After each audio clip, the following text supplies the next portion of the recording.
You're listening to Public Safety First, a podcast to help you learn about the First Responder Network Authority and how you can be part of the future of public safety technology. And now, your host. Welcome to the Public Safety First podcast. I'm Adam Geisler, and I serve as the National Tribal Government Liaison with the First Responder Network Authority.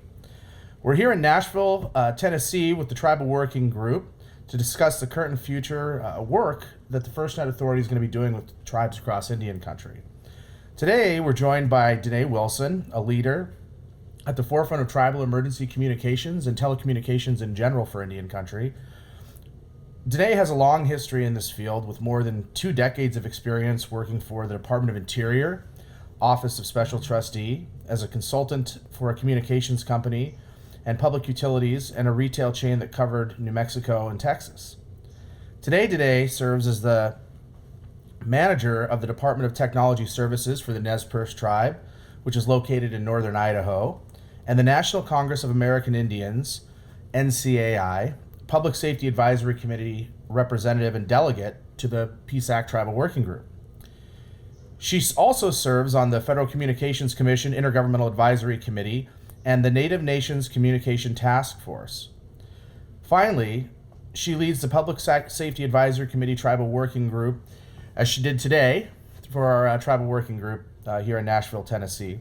Welcome to the Public Safety First podcast today. We want to say thank you for joining us. Thank you, Adam, for having me today. So today we want to jump right into it. Regarding your role on the Tribal Working Group, as a leader from Indian country, how do you feel that the working group is best serving Indian country today? I think the Tribal Working Group is an excellent group of first responders, deployers, users of the network, and experts, subject matter experts for tribal nations. I also think that the Tribal Working Group has developed great policy and is doing good advocacy for Indian country. So I know that you're fresh and new to the advisory committee, being newly appointed here in just the last few months. But I was wondering if you'd kind of give us some insight into what your thoughts are about the purpose of the group moving forward as it relates to FirstNet and the Public Safety Advisory Committee. I think the prior TWIG, both iterations before my appointment to the TWIG, set a good foundation for us to build upon.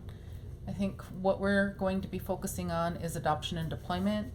We'll also be looking at meaningful input to the roadmap that's going to be developed. And we're looking for good testimony about how tribal consultation is going to work in the benefit of the tribes. So now that the network is here, how do you think tribes are going to react to the deployment of the network as it starts to come online in Indian country? I think we're clamoring for good, solid cellular communications, emergency communications. I think having zero access and going to meaningful access, or access that's actually going to benefit Indian country, is a step in the right direction. So I think for some of the listeners that we have out there that are new to Indian country topics or issues, can you give us a little bit of an overview about the current landscape of cellular technology and how that relates to first responders today in Indian country? I think there's a real lack of understanding that Indian country truly is left behind. Rural America in general is left behind. We don't have 3G in some locations, let alone 4G or LTE service. So the deployment of the FirstNet network is going to bring us, it's a significant step forward. It's bridging a gap that currently wouldn't be bridged any other way. I mean, there is no way to get from point A to point B without this particular path forward in specific locations. If you take a representative from Montana who talked today about having a northern border where 13 unmanned locations have zero cellular signal, no LMR signal, it's difficult for tribes to manage a border, and that goes all across Indian country, but definitely those tribes who are bordering international borders are seeing a more significant communications challenge. So I think you bring up a really interesting point that with over 573 tribes that are federally recognized across the United States, there's a lot of jurisdictional challenges that have to be taken on in doing public safety service in and around Indian country. But I think that's something that's important that you regularly share with the body and with FirstNet is your experience in working with multiple agencies that are off reservation. Could you share with us a little bit about your interactions and how you work with surrounding communities in and around Nez Perce? So the Nez Perce Reservation is a checkerboard reservation, which means we have multiple land statuses. The issue on our reservation is we'll have county, we'll have city, state, tribal, Bureau of Indian Affairs, Forest Service, and federal agents, all on our reservation. So jurisdictional challenges are significant for us. Who to call when an emergency happens, who's the responding agency, who's responsible for the individual hurt, and is it on tribal land or non-tribal land, what is the status? I think reservations all across the United States where the tribe is a checkerboard or where they're a landless tribe but have treaty rights continues to be a significant problem, and deployment on reservation is a challenge too for carriers. We recognize that, and tribes are working diligently to address those issues and to bring consultation and deployment and competition to their reservations to address their issues. So, are there a lot of casinos in Idaho? I believe the 3 tribes that are in Idaho have casinos. But not every tribe does. I think the perception is every tribe has gaming and every tribe is rolling in riches. The reality is much further from the truth, and that tribal casinos, that income from that goes back into social service programs and back into our emergency responders. Our police department, our tax basis is limited. The incomes on reservation are limited, so the casino helps supplement service to its membership and service to its communities by funding police departments, conservation enforcement officers, social service programs, education programs. So I think you just brought up a really good point about the way that tribal economies function and the way that public safety is able to fund their activities in tribal communities. Often, from what we see in our travels here at FirstNet, is when we start to talk about procurement processes and lead times and things to think about for the network as it's coming online, what we're finding is that a lot of tribes are paying for all of those public safety and social services through their gaming activities.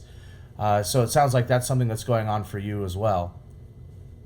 It is. Our tobacco tax, as an example, helps fund our law enforcement office, and our conservation enforcement gets amount of funding from our gaming allocation. We also get Bureau of Indian Affairs funding for our law enforcement office, but beyond that, federally, we applied to Homeland Security, which helps supply funding for communications on reservation, and that's significantly important for Nez Perce because prior to us having our own radio communications on our own towers, we had to supplement other agencies' communications budgets, and in some cases insignificant amounts of money that we could have easily reinvested in our own infrastructure, but to benefit the region, we partnered with regional carriers and law enforcement agencies or radio communication agencies,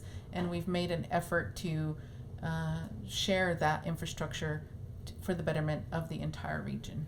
So the advent of FirstNet coming online here in the near future, I know you've been involved in some pretty successful and exciting conversations with our partner. So that's got to be creating a level of excitement then in the community, have an additional carrier coming into the area to help with public safety, communications, and also to help with the general public's access to services that maybe haven't been there. Is that an accurate representation? It is. Nez Perce Tribe has expended an enormous amount of money for what we have available for infrastructure to help build what's necessary to bring FirstNet's partner to the table and to expand services on reservation. We're really looking forward to having a network that is going to be available with preemption and priority for our emergency communicators that doesn't exist right now. and that we're not able to procure with any other entity. Wonderful.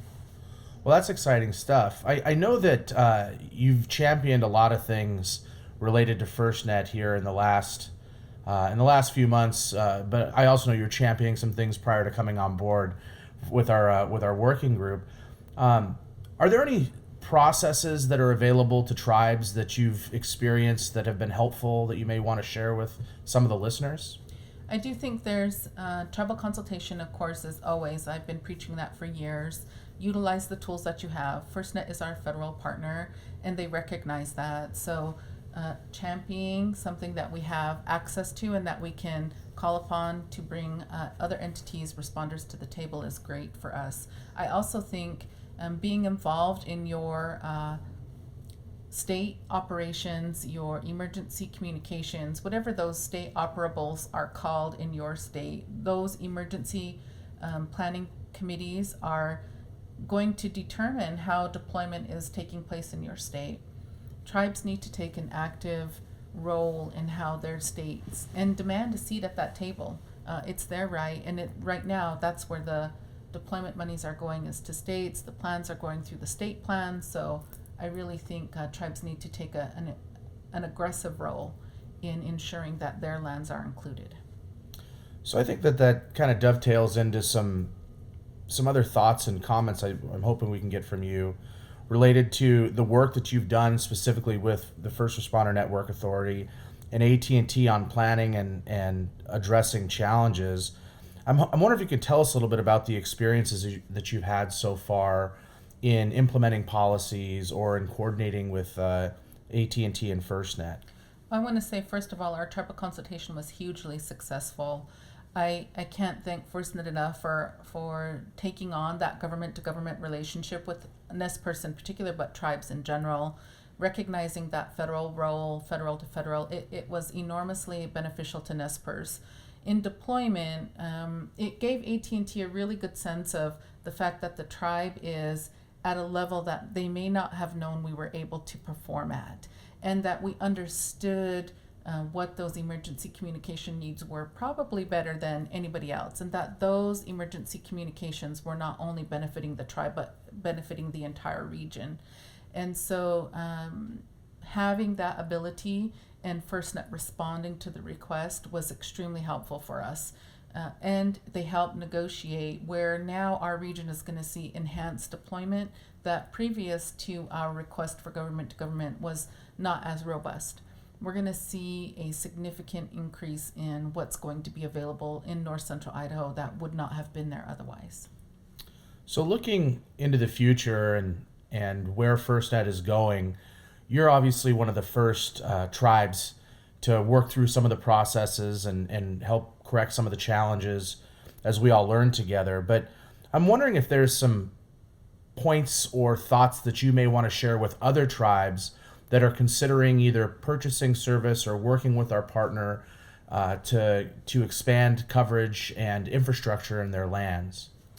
I do think that tribes need to recognize that FirstNet has tribal representation. They have liaisons that know reservations, they know tribal governments, and they're able to elevate issues right to the very top. And so those liaisons like yourself and Margaret have been really instrumental in identifying points of contact at tribes. I think tribes need to take advantage of the fact that we have a resource that allows us to elevate our issues and help bring deployment to our reservations, where if we hadn't had that, if you weren't out doing 52 or more sites a year or hitting all of our national conferences, we wouldn't know about it. I do think tribes need to take a more active role. I think we need to own the expansion of the network on our reservation lands, and we need to look at this as a true partnership. We're benefiting in our communities by increased broadband, but we're also, more importantly, bringing emergency communications where in some locations, Nez Perce as an example, we have no AT&T presence right now, and we're really looking forward to having that enhanced emergency communication. So as we kind of wrap this up, are there any additional thoughts or closing comments you want to make related to either FirstNet? Are there things that maybe we can look at doing better, or are there things that you think we're doing well? And what advice do you have for us to improve our ability to impact tribal communities and public safety? I think for tribes, it's hard because we're so different. Everybody thinks one tribe is the same as the next tribe, and frankly, we're not. And some of us are further behind than others in terms of broadband access and what's available. Fiber in the ground or microwave backhaul or whatever the situation may be. Standard pods. On some reservations, addressing is a real problem. Not knowing that and not seeing it, it's really difficult to believe that there's still places in the United States today that don't have addressing, that there is no street name, that you have multi-generations living in one home, and that in a lot of locations there just is no access to any type of technology. So cell phones aren't going to work, land mobile radios aren't going to work, but engaging tribes early on, especially if there is a deployment plan, it helps us become better prepared to welcome that service and to get through our processes internally. So we heard from our Navajo Nation representative today that it's a 24-month process for tower siting. FirstNet wouldn't know that. AT&T wouldn't know that if we didn't have a tribal working group, if we didn't have tribal representatives telling FirstNet this is what our process is, and this is the steps to take to bring deployment on reservation. So I think you really gave some great advice here in terms of the level of consciousness that we need to have in working with our partner and developing relationships early in order to achieve some of the network deployment elements that need to be considered when looking at site acquisition or tower deployment. So those are great suggestions. When it comes down to Indian country sharing data, this will be our last topic, and I know it'll be a sensitive one. From your perspective, how do you think FirstNet will help or hinder the sharing of data or the willingness for tribes to want to share information over the network? I think there's going to be a level of data sharing. Already we have information on driver's licenses. We have information that's already shared with the state. Coming in and saying that's the data that we want, we're already sharing that as individuals with our states, with our counties, with our local governments. So anything beyond that, enrollment data, income data, that type of stuff is going to be extremely sensitive. Tribes are going to be really reserved in regard to how they do enrollment, what that enrollment database looks like, and how our data is maintained. But if they're truly only looking at sharing data that would already be on a public network, and they can advertise that it's already on a public network, then you're not going to have as much pushback as you would saying, give me connection to your tribal databases, give me connection to your enrollment databases. You're going to see a significant pushback on that. So I think you're going to see if data sharing comes down to membership and enrollment, you're going to see that there's a significant pushback against that. But if it's already publicly accessible data, that's not going to be as much of an issue. And you'll see tribes adopt more if they can change that message that we only want the information that's already publicly available. Right. So it sounds like we have a topic for our next tribal working group meeting as it relates to data sharing and how we message some of those things. As we close this out, I just wanted to see if there was anything that you wanted to share that we hadn't covered, and make sure you have the opportunity to share with the rest of the public safety community that's going to be listening to this podcast today. What did we miss, or what did we leave on the table, or what are the thoughts that you have that you want to make sure people understand as it relates to Indian country and FirstNet? First, I just want to say thank you to FirstNet and their partner for bringing broadband and deployment to reservations. But I would say that we're sophisticated.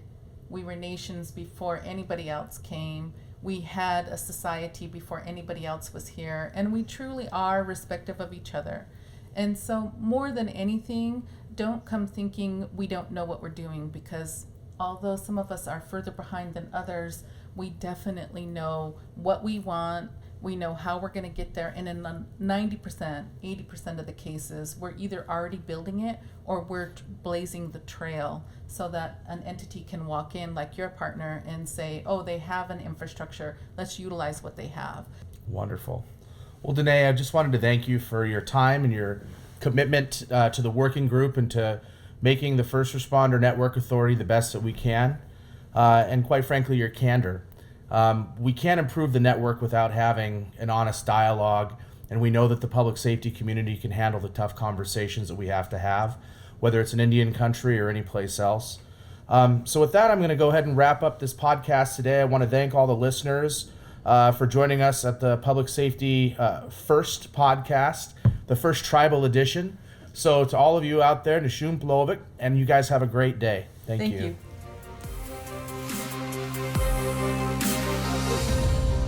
Thanks for listening today. We're excited to have you join our podcast community. Make sure to subscribe on iTunes, SoundCloud, and YouTube. You can learn more about the First Responder Network Authority at firstnet.gov and learn about FirstNet products and services at firstnet.com.